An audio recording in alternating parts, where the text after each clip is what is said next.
Just because the basketball world is shut down doesn't mean your knowledge of the game should too. Sports Business Classroom is here to go in-depth on a different area of the business of basketball each week.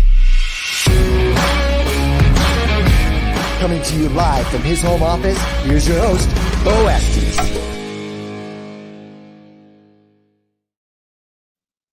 Hello and welcome everybody to another edition of the SBC Web Show. This one is a special edition. It's the after party. We just watched GM School on NBA TV. This is a proud moment for all of us because several of our students involved in the show. We're going to get to them in just a minute. My name's Beau Estes. I work for NBA TV and NBA.com. Perhaps you've heard my highlights on NBA.com. And I'm an instructor at SBC. So right now we want to introduce you, if you just watched the show, we want to introduce you to these contestants. Let's get you started. Why not Kaan, Erel here. Kaan, why don't we pop him up on the screen? How are you doing? You're looking relaxed. You're looking like you're feeling good. You all right, buddy? Did you enjoy the first show? I'm good. Yeah. I mean, it's crazy that, we're on TV, NBA TV, and everyone's watching. The ads, of course, the past week or so have been on during the finals and conference finals. So it's been crazy. It's been fun.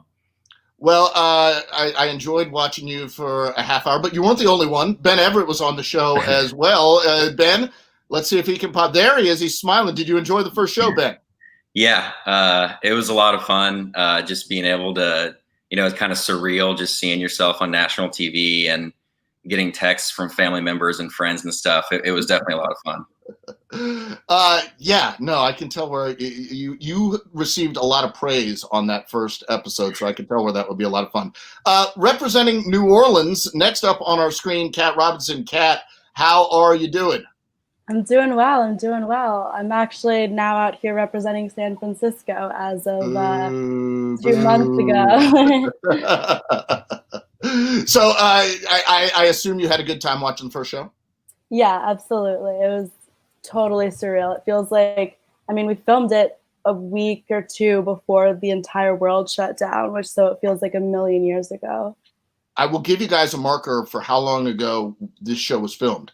I had short hair when the show was filmed because I saw you guys, and I haven't had a cut since the pandemic. So you see the tragedy that's happening on top of my head. Darius Scott. Darius, where are you, buddy? Let's see him pop up on the screen. There he is. How you doing, man? I'm doing well. Have you gotten any texts lately? Family and friends, everybody wants to know who won. Everybody wants to know. Don't tell them. Look, my lips are sealed. I don't know anything. I don't know anything. Calida Taylor. Calida, it sounds like you have a busy life, so thanks so much for taking a few moments out for us. Hey, no more busier than everyone else's, man. We're all doing our thing. Yeah, we are doing our thing. And so now it's time for me to do a little bit of my hosting thing here real quick. Before we get to the sponsorship of the show, we want to remind you, especially from all of us at Hall Pass Network, it's a value for our company. Black Lives Matter. If you think about it, if you consider it in your heart, it's obvious to each and every one of us. And we hope it's obvious to each and every one of you. Black lives indeed matter. And I want to add one thing as well. Go register, plan, and vote. No matter where you are in the political system, make your voice heard, get out there and vote and be a part of the democracy. So with that in mind, let's talk about today's show. It's brought to you by Sports Business Classroom's on-demand CBA mastery course with guess who? Yeah, that's right, Larry Kaan. If you see Sports Business Classroom anywhere, you see that guy's name, Larry Kaan. For more information, go to www.sportsbusinessclassroom.com. You can also catch the SBC Audio Experience podcast hosted by yours truly. You can check out the archived web show on iTunes, Spotify, or Seeker. Tons of content for you to see. Hall Pass Network has you covered. If you're interested in basketball, you're interested in Hall Pass Network and Sports Business Classroom. All right, so let's get back to all of you contestants. You just had your big moment on national TV. I'm going to start with Ben. Let's start with you. What were you get the call. You're going to be on this show. Tell me about that moment, first of all. What was that like for you? Well, honestly, getting that email just for interest in the show was, applying for it. I was like, you know what? I don't have anything to lose. And so I applied for it and, never thought in a million years that I'd actually get picked. And so when I find out that I'm going to be on the show. It was surreal. And, it's just now hitting me that I'm on national TV, actually seeing it in real life. Yeah, no, it's quite a thing. And I'm sure that all of you are enjoying this moment. Kat, what were your expectations coming into this thing? You get picked, and so now you're being flown down to Atlanta to the big NBA TV studios, and where we shoot inside the NBA with TNTs right there. I'm sure you guys got a chance to see that as well. What were your expectations going into this big thing? I definitely thought I was expecting it to be a lot more, data-based and, just kind of what rather than how you present the information and how you sort of present yourself as you deliver the information. I think I definitely came into it, trying to play it a little too, literally at first, and didn't. But he wasn't ready for the like extreme like competitive element of it, I think. Darius, you and I were talking earlier about like doing the process of the show. All of you guys went through the process of doing this show and then seeing it cut. And Kaan and Calida, you guys can jump in on this after Darius. How did it feel to look at it after it was cut versus going through the process and doing it? Just like, we know like everything that happened like on and off camera, and it was just so much that goes into like our decision making and the players we pick and like the answers that we gave on the hot seat challenge. And just watching back, I was like, I wish they would have put that in there, or I wish they would have put this in there. Actually, I kind of would have wished they would have left this out. You wanted to produce the show yourself. Pretty much, yeah. So, Kaan, what about you? How did you feel like that reality of how it was cut versus what your experience was like? Well, yeah, I was already thinking about like, all right, what's this process of cutting it going to be? Because there's a lot of things that we're doing, and only a certain allotted time for the show. And there's all of us, right? There's 5 of us, so we all need screen time. So I was just curious, like, which moments really stood out and which moments they're going to use versus just the whole performance. And I'm cool with whatever decisions were made. So well, that's good to hear. I'm sure the executive producer's happy to know that. Calida, your feelings on that whole process?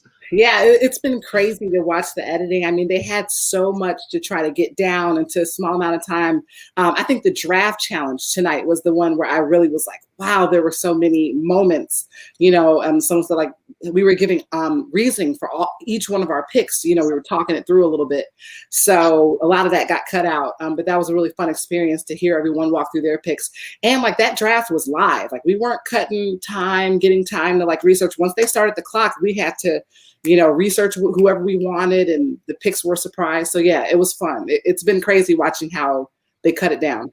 I could see the pressure on your face when they started doing the draft, and I'm going to get to that in a moment. Let's get to the hot seat portion first. And for those of you, hopefully you watched the show on NBA TV. If you didn't, basically they stuck our 5 contestants up in front of a panel and asked them some trivia questions about the CBA, some difficult questions that went right over my head. But it was a tough challenge. Kaan, I want to talk to you first about this. You did very well. How did you feel you were doing during it, though? Because I imagine that you don't have a frame of reference. Am I doing well? Am I doing not? How did you feel in that moment? I mean, I felt fairly good about most of my answers, and then the ones I didn't, that I knew, like I think I got 12. So the ones that I got wrong, we were all kind of discussing, which ones, what did you say for this one? What did you say for this one? Like behind the scenes. So I kind of had an idea what number I had right. And during, I mean, I felt fine during it. The questions weren't. You felt confident, like you're doing well. Yeah. I mean, I work with those types of scenarios and questions that they ask pretty regularly for the past couple of years, just like doing all our bench mob shows and stuff. So sure. That stuff was fairly second hand to me, and I figured being a show, they wouldn't ask anything too crazy, so it was fine. Yeah, I think one of the things I wanted to know, Ben, maybe you can answer. Were you guys watching each other as you were doing this, or were you in another room? How did that work? No, we were in a separate room. So you don't know how anybody else is doing? No. No, and we didn't know the final scores until we walked up in front of the judges and they told us the final score. So we didn't even know our score. Kat, did you guys talk to each other before they went up and gave you your final score? Like, how did you think you did? Or was it just like you guys were separate and then boom, this is your scores? Yeah, so it's like after you take a test, you know, everybody goes around and talks about the answers. What did you get for this? What did you get for this? We're all like trying to recollect the questions and like, was it this number or this number? And of course, like, you know, we're all, you know, speculating how we did, but yeah, I think coming in and seeing the judges was really, you know, nobody really knew until it's then. A dose of reality when they walk in the room. Darius, what was the toughest question in your mind that they asked you on the hot seat when you were in there?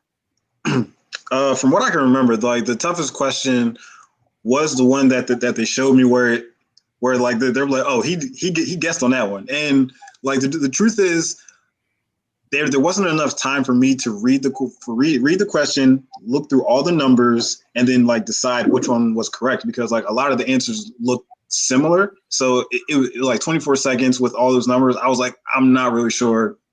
Contract that. And like, so you're on the 30-second shot clock there. 30, 35, and a little bit more than 24. But that's the one that I can remember being the toughest, just because of all the things you had to look at. Kalida, were there any layup questions, any that you thought were really easy? So the analytics questions actually I thought were the easiest, you know, where they were asking us like, you know, about efficiency, or like there was, you know, the question they showed tonight, like, you know, if this happens, like, you know, how do you know it's efficient? That was the layup question. But I'll tell you, I completely froze on that contract question. Like literally my brain stopped for 10 full seconds as I stared at the board in overload. And then once the 24 seconds went up, I literally got out the chair, walked out, and I said, it's the raises. Because that's how you can tell the contracts. And yeah, so the experience was wild. That board was big, you know, and you were sitting there. Ben, was this the first time that you were seeing Wes and Billy King and Renee like saying, he screwed up here, or, ooh, he got that one right? Is this the first time that you guys had seen them judging you guys?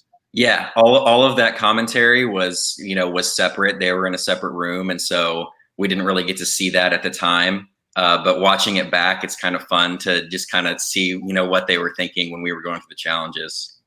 Kaan, do you feel like you guys developed somewhat of a relationship with the judges on the show going through this process and spending some time with them like that? Oh, 100%. That was actually one of my favorite parts of the whole experience, is getting those relationships with Wes and Billy and Renee and everyone that was there. So yeah, that was my favorite part. Don't want to repeat myself, but.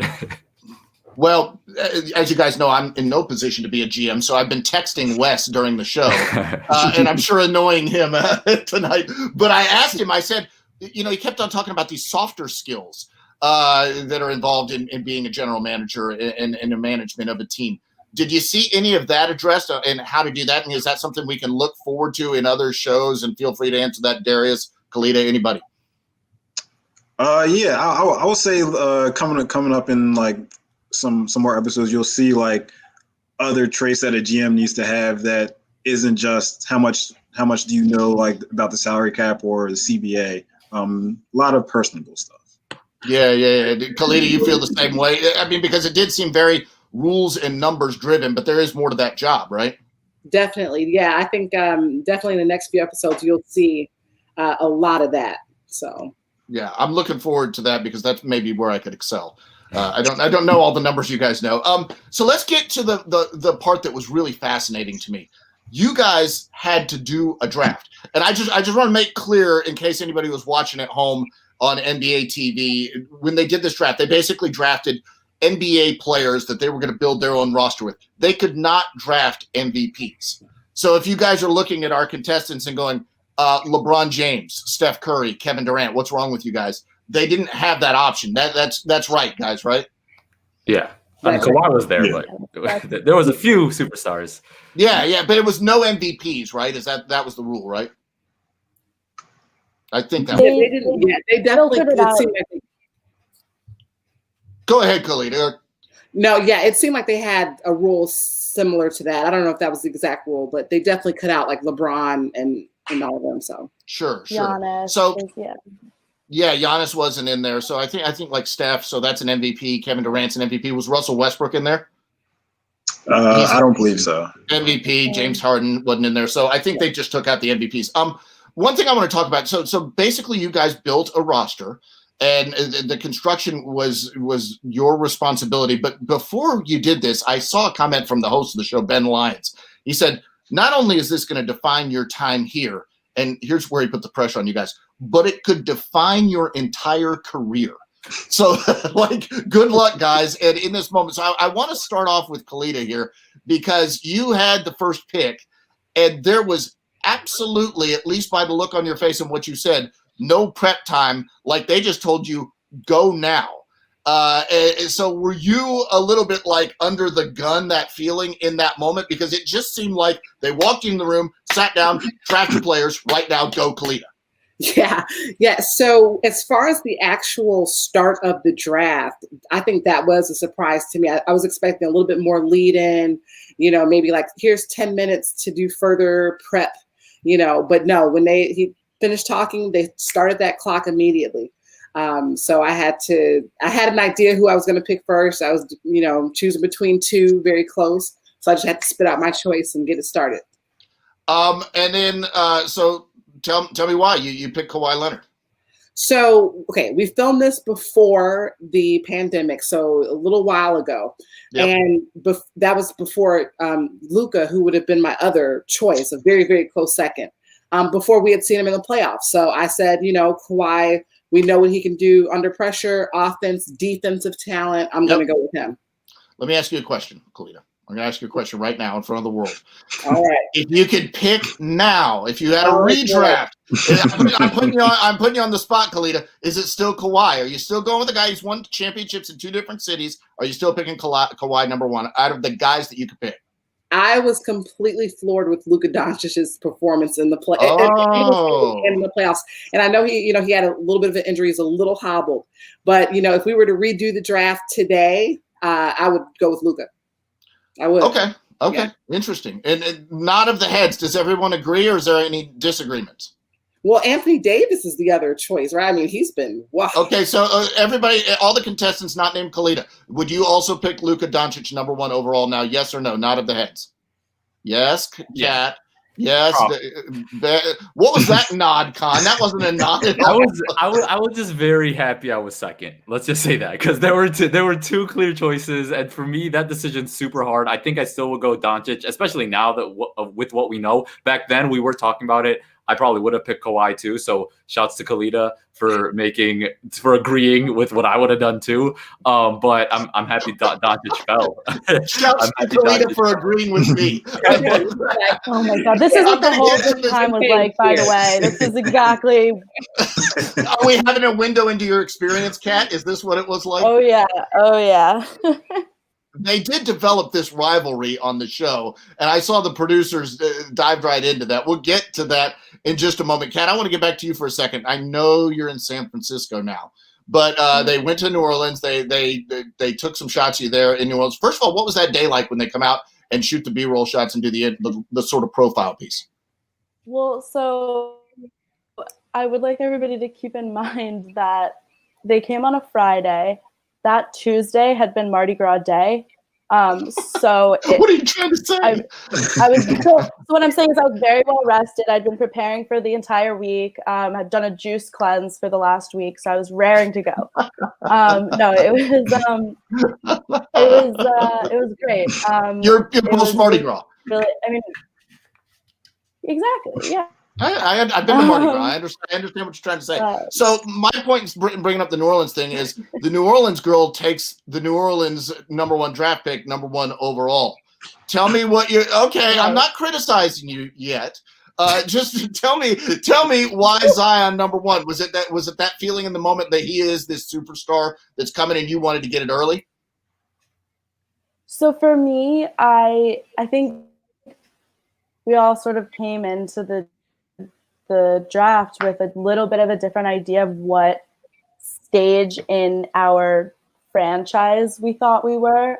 So and maybe this is hometown bias, but I didn't come into it with a win now, whatever happens. I came into it wanting to build a franchise for the future. And so that was what was in my mind, choosing Zion. I think that obviously between his, undeniable potential and his like strong presence and leadership in the workroom, strong leadership and presence in the locker room, I just felt that that this would be somebody to build a young, strong team around. Well, I guess is in management, marketing's a part of it as well, right? I mean, how many players are more marketable than Zion Williamson at this point, right?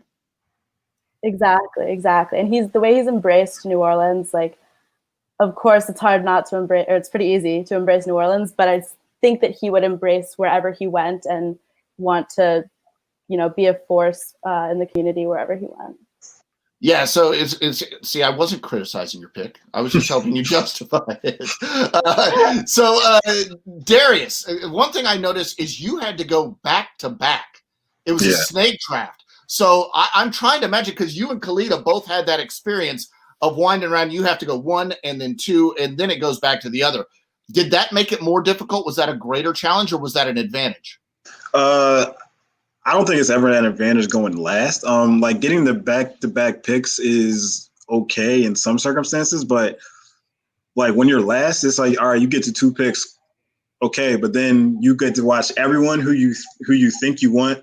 They're all taken, and then when it comes back to you, they're all taken again. So now it's like, all right, now what? You're scrambling for players at that point. Yeah, and it was like I'm trying to think ahead of, all right, I got to anticipate this person going to be taken, this person going to be taken, and then it's just a scramble. Then like the 24-second clock is like. Are you feeling the heat, Darius? Like when this is happening, are you feeling it? Not at first, but then like as the rounds get later, like the picks become less obvious. So then like that's when you need more time and you're trying to scramble and look through numbers and yeah. It became a lot very quickly.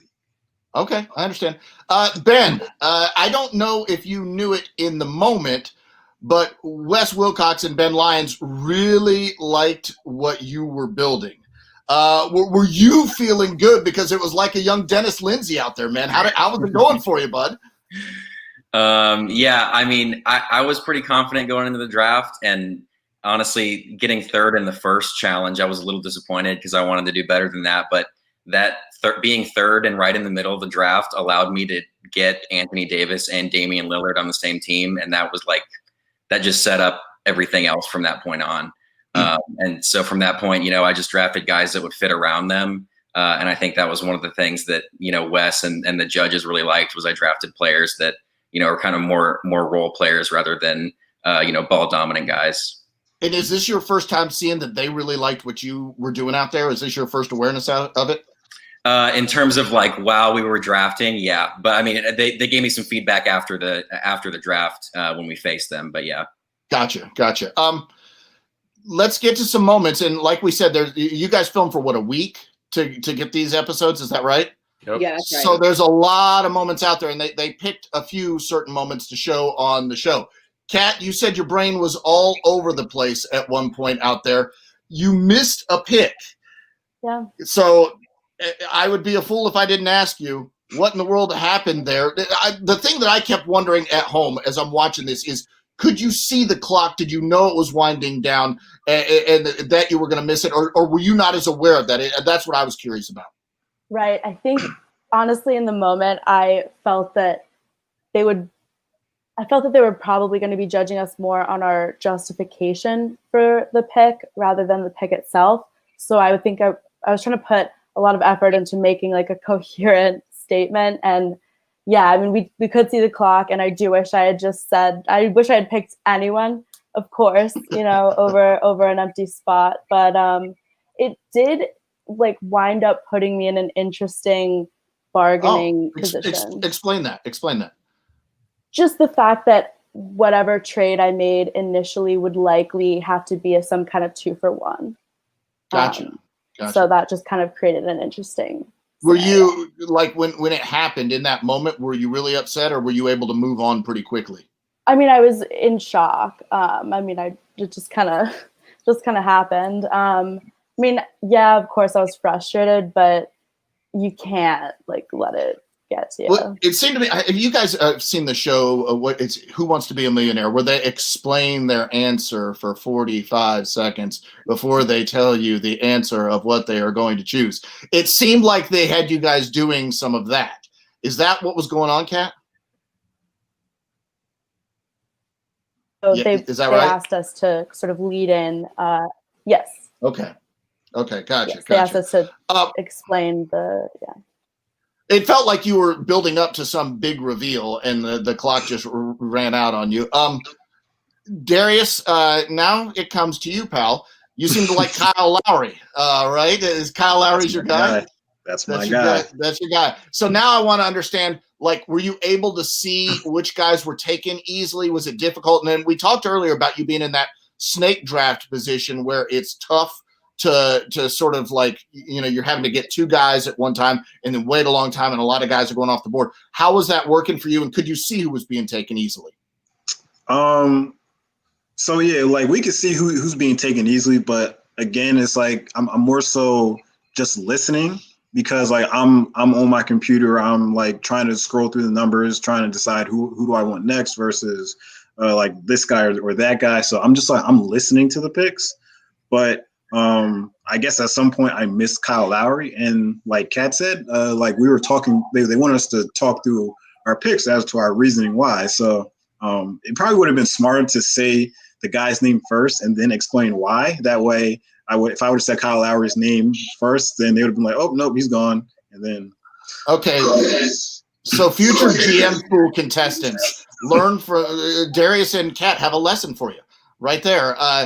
I'm picking Kyle Lowry. The reason I'm picking Kyle Lowry is because, is that make sense, Kat and Darius? Is that the way to do it? That's how I would advise. Okay. So, See, you yes, guys are. Don't do what I did.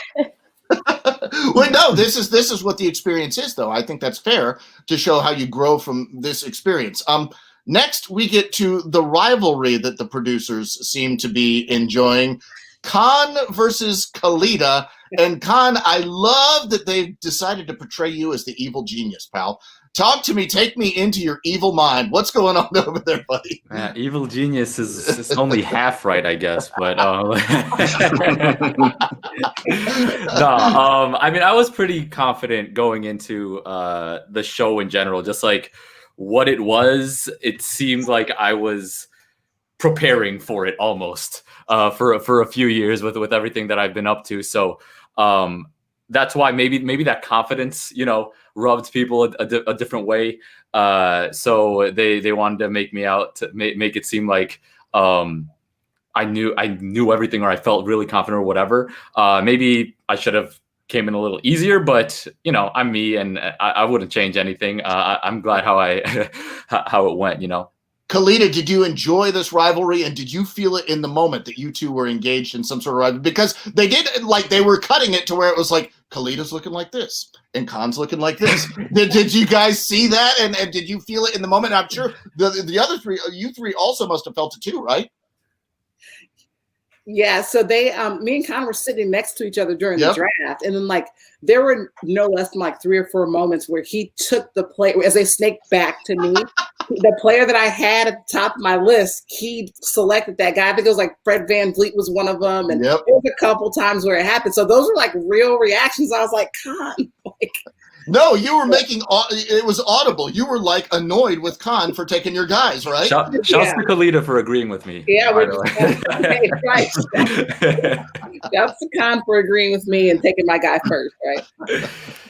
Well, no, I think I enjoyed that development and that rivalry. And like personally, I think if I was in your position, I would rather be where Ben, Darius, and Kat were, sort of out of the weeds of that rivalry and don't get caught in the crossfire, basically. But you guys seem to really enjoy it. The last thing I want to ask each of you before we let you go on episode 1 of this thing, if everybody's watching, you can see that their SBC class is up there with them. Let's go around the room. Calida, just tell me, did SBC prepare you, and if so, how did it prepare you to be on this show? Yeah, for sure. So definitely when it comes down to that trivia challenge, SBC pushes you to think about way more complicated topics than you would from, your couch or on Twitter or, it definitely pushes you to learn the deeper parts of the CBA. So that helped a lot for the trivia challenge. And then like for future episodes, you'll see other ways that SBC helped, like, just kind of allowing us access to hear people that work in front offices, for example, talk. Like that was really useful to me. Yeah. Okay, let's go to Calida's evil nemesis, Kaan, next. Kaan, if you could explain like how it prepared you, because again, like I've been on shows with you and stuff like this. It's clear you know what you're talking about and you're confident. How did SBC impact that?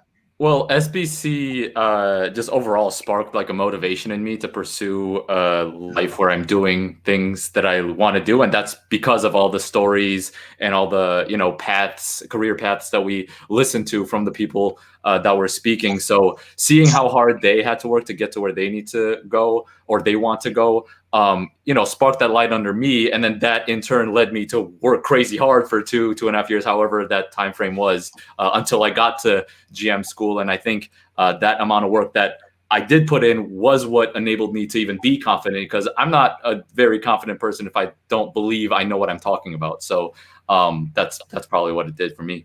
I like your t-shirt, Kaan. Just wanted to let you know. Thank you. And how about the squad? There you go, man. There you go. Kat, you're up next. You were part of the 2019 class, and you and I were on a team at SBC. I felt like we won the championship in the moment, but apparently that didn't play out with our LA Clippers. Oh, absolutely. I was heartbroken. Well, if they had done what we did, if they'd made the trades we made. If only the Clippers were as smart as us, they would have done just fine. So tell me about SBC and the preparation and how it helped you on this show. Right. So I think I come from probably the most outsider perspective of all the contestants, just in terms of being like immersed daily in NBA statistics and salary cap discussions. So going into SBC, one of the biggest kind of insecurities I had was, can I even fit in here? Can I even have a intellectual conversation with some of these huge names in the industry? And so for me, what SBC gave me was kind of just the confidence in myself that, okay, I might not know as much as everybody, but I'm smart and I'm capable and I can hang here. I can have a conversation with these people. I don't have to feel like an imposter. I want to hit on that a little bit, because Kat, what Kat just described is what a lot of people have told me coming into this. It's almost like if you've seen the movie Top Gun, you're going to Top Gun for this sort of NBA analytics and statistics and stuff like that and CBA. It really feels like that when you get there. So there is this sense of, I'm going up against the best of the best. Can I hang? Can I compete with these people?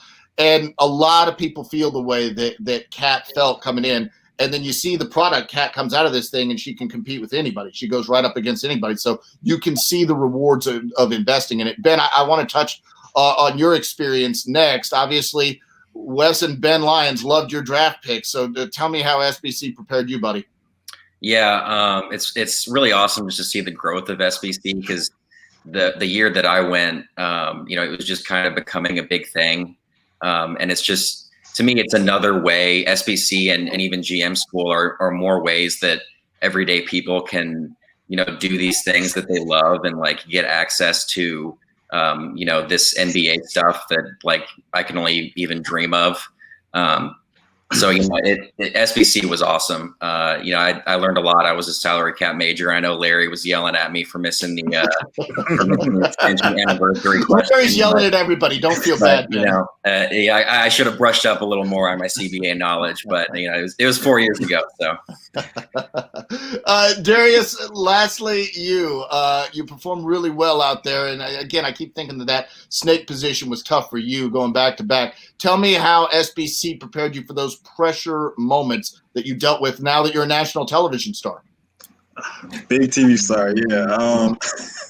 Well, like at SBC, like going in, like I was the video and analytics major, and like like my background before SBC, I just mostly cared about like what's happening on the court, what's like what is this player doing, what's that player doing, and then like going to SBC, it's like there's a whole nother part to like just like the whole franchise, you know, like the CBA and like why these players are on the team and like why the team has the flexibility to make these moves and just learning about like the contracts and everything, and like going there just like gave me the confidence to like, yo, like I actually know this stuff because it was on it was taught to us by Nate Duncan and Larry, and it was good knowing that like pretty much like the CBA Godfather has given us all the answers. And at first I wasn't sure how well I was going to do on